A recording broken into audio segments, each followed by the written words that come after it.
नमस्कार, तुम्हा सर्वांचे स्वागत आहे धनश्री होम अँड लाईफस्टाईल या माझ्या ब्लॉग चॅनलमध्ये। तुम्हाला तुमच्या परिवाराला आजचा दिवस खूप छान व आनंदमय जावं। तर आज एक आपला छान असा डेली ब्लॉग आहे। आजच्या ब्लॉगमध्ये मी तुम्हाला केसांसाठी भरपूर असे ऑइल तयार करून दाखवलेले आहे। तर आजही एक ऑइल तयार करून दाखवणार आहे, तेही तुमच्याबरोबर शेअर करणार आहे व माझे मी फ्रीज क्लीन कसे करते ते तुमच्याबरोबर शेअर करणार आहे। चला तर मग आपल्या ब्लॉगला सुरुवात करूया।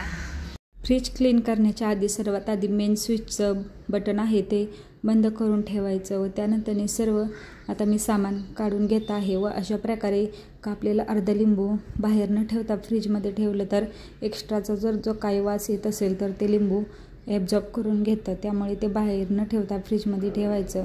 सर्व भाज्या काढून घेतलेल्या आहेत। खूप दिवस झालं मॅटही धुवायच्या होत्या, त्यामुळे मी पुसलेल्या नव्हत्या, नाहीतर मी वरचीवर त्याची क्लिनिंग करते। तर पहा अशा प्रकारे छान या मॅट स्वच्छ धुतल्या म्हणजे निघतात थोडेसे साबण लावून। आता मी ते सुकवण्यासाठी ठेवलेले आहेत। त्यानंतर फ्रीजमधील सर्व कोरडा कचरा आधी काढून घ्यायचा, म्हणजे पटपट आपल्याला अगदी थोडंसं क्लीन करता येतं। अशा प्रकारे मी वरचीवर क्लीन केला म्हणजे आपल्याला डीप क्लिनिंग करायची गरज नाही, पण महिन्यातून एकदा तरी डीप क्लिनिंग केली पाहिजे।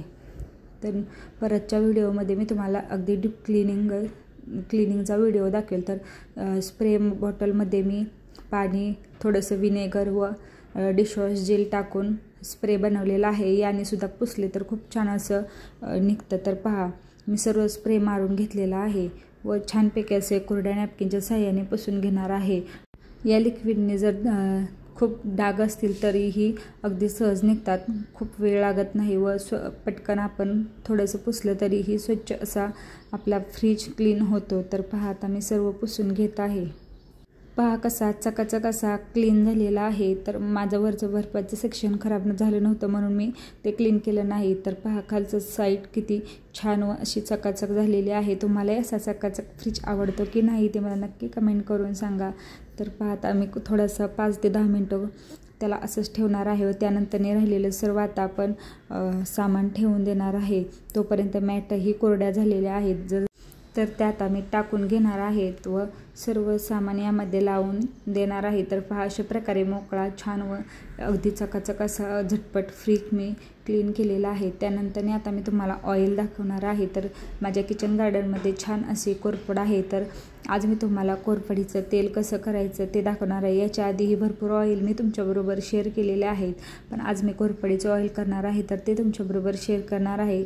पुढचा पिवळा भाग काढून घेऊन चमच्याच्या साहाय्याने मी अशा प्रकारे कोरफडचा गर काढून घेतलेला आहे व लोखंडी कढईमध्ये तेल करायचं म्हणजे खूप भारी असतं।